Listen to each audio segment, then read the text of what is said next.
guys. How are you? And welcome to my channel Multivitamins. Today our topic is about vitamin D.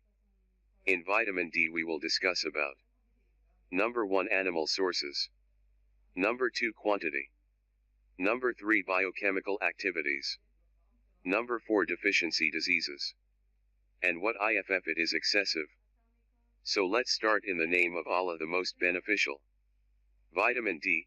The chemical formula of vitamin D is C27H44O3 and 1,25-dihydroxycholecalciferol. Vitamin D is of two types. One is D2, also known as ergocalciferol, and other is D3, also known as cholecalciferol. Animal source: fish liver oil, egg, milk, liver of mammals. Quantity: in infants 10 microgram, in children 10 microgram, in adults 7 microgram.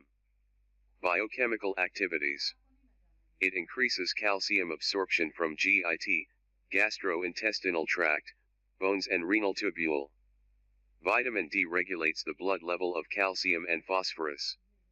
Vitamin D also picks calcium from GIT and deposits in bone.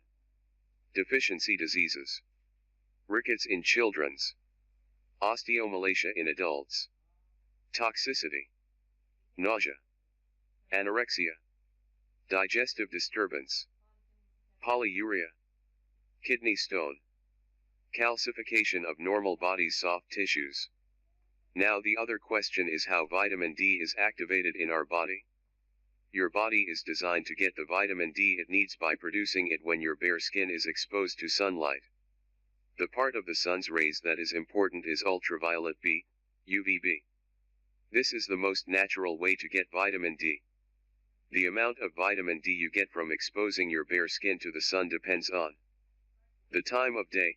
Your skin produces more vitamin D if you expose it during the middle of the day.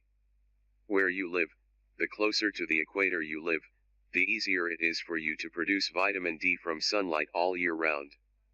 The color of your skin: pale skins make vitamin D more quickly than darker skins. The amount of skin you expose: the more skin you're exposed, the more vitamin D your body will produce. This is the information about vitamin D which I know. If you found any mistake here in my video, feel free to comment me and also give me suggestions about my next videos. So don't forget to like my video and subscribe my channel to be updated with my new videos, and share this more and more and spread knowledge all over. Thank you very much, and help others to help yourself. Goodbye and take care.